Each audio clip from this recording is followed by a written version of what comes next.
देवादिदेव महादेव को जल चढ़ाया, बस उसी पात्र का जल शंकर जी को चढ़ाओ, उसमें से बचा हुआ थोड़ा सा जल बेलपत्री के वृक्ष के नीचे चढ़ाना प्रारंभ करना। कौन सा बेलपत्री का वृक्ष? जिसकी छाया आपके ऊपर आ गई। शिव महापुराण बड़ी सुंदर बात कहता है, ध्यान दीजिएगा। जिस बेलपत्री का पौधा तुम्हारे सिर का, और ये दोनों हाथ ऊपर कर लो, अपन खड़े हुए और खड़े होकर दोनों हाथ ऊपर करें, इतना बड़ा बेलपत्री का पौधा है, उस बेलपत्री के पौधे की पत्ती को कभी तोड़कर शंकर जी को नहीं चढ़ाना चाहिए। ध्यान रखना, कितना बड़ा पौधा। आप खड़े हो जाओ और खड़े होने के बाद आपका हाथ ऊंचा कर लेना, इतना बड़ा पौधा है, उस पौधे की पत्ती बेलपत्री को तोड़कर शंकर भगवान को कभी नहीं चढ़ाना।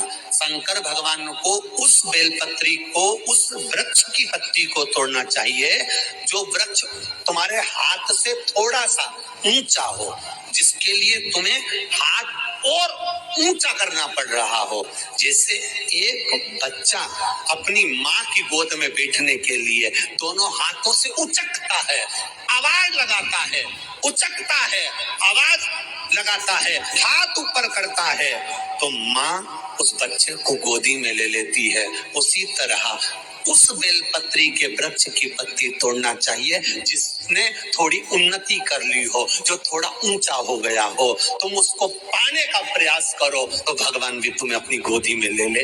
ऐसे वृक्ष की तुम छोटा सा पौधा, बिल्कुल जरा सा पौधा, उसी की पत्ती तोड़कर महादेव को चढ़ाओ। यदि बेलपत्री का पेड़ आपके यहाँ है और मान लो कई लोग बेलपत्री गमले में लगाते हैं या छत के ऊपर लगा देते हैं, बेलपत्री का वृक्ष जो होना चाहिए वो घर के ठीक पीछे ही चाहिए, या बेलपत्री का वृक्ष अगर पीछे नहीं है तो आप अपने घर से जब बाहर निकलते हैं तो राइट हैंड की ओर बेलपत्री का वृक्ष होना। आप जब घर से प्रवेश कर रहे हैं, बाहर की ओर निकल रहे हैं, वो सुख का अनुभव करें।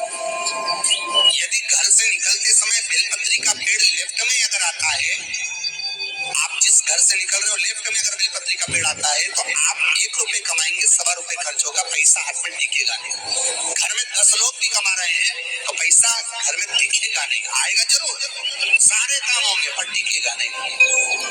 यदि लेफ्ट राइट भाग का बेलपत्री का वृक्ष घर में लगाओ तो घर के पीछे के हिस्से में लगाओ, और ऐसी जगह नहीं लगाना कि जहाँ पर बेलपत्र में गंदा पानी जाए या कोई गंदी वस्तु। 33 करोड़ देवी देवता बेलपत्री के पेड़ के नीचे सोमवार के दिन, कोई रविवार के दिन, कोई मंगलवार, कोई बुधवार, कोई गुरुवार, कोई शुक्रवार, कोई शनिवार के दिन बेलपत्री के नीचे आकर 33 करोड़ देवी देवता तप करते हैं, साधना करते हैं। एक बेल चौकी ऐसी होती है, शंकर पर अगर चढ़ी हुई है तो वापस उतार कर धोकर फिर शिव को चढ़ा सकते।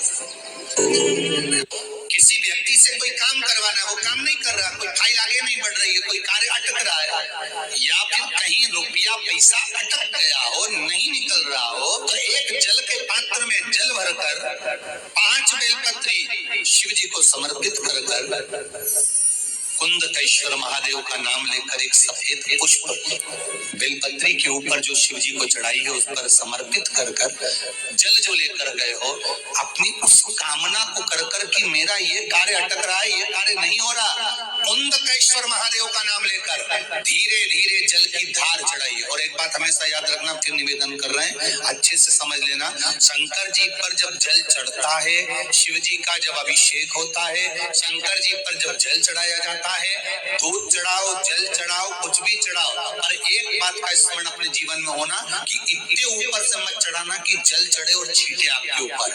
बहुत ध्यान दीजिएगा। हाँ, तो यहाँ तक वर्णन करा गया है कि शंकर जी का जल चढ़ा हुआ जहाँ से बहकर जाता है ना, उसको लांगा तक नहीं जाता।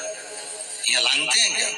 नहीं ना, परिक्रमा भी करेंगे तो वहीं से लौट कर वापिस उतर जाएंगे। शिव जी का जहां से जल बहकर जा रहा हो, चढ़ा हुआ जल जहां से बहकर जा रहा हो, उसको लांगा तक नहीं जाता। और कई लोग बड़े बड़े आनंद में शंकर जी पे इतनी ऊपर से जल चढ़ाएंगे तो वो छींटे पूरे अपने ऊपर आना चाहिए, शरीर पर आना चाहिए। नहीं, उसका दोष है हमारा, उसका दोष है।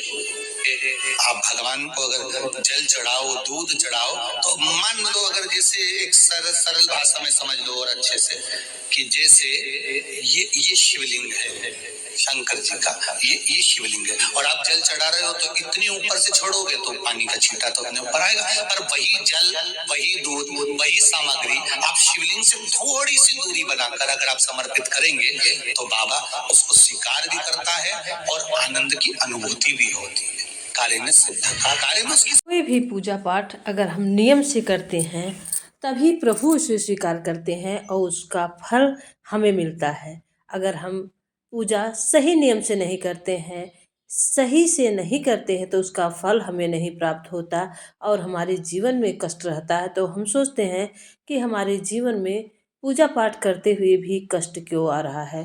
तो अगर आप पूजा पाठ करते हैं तो नियम के अनुसार करिए। श्री शिवाय नमस्तुभ्यं।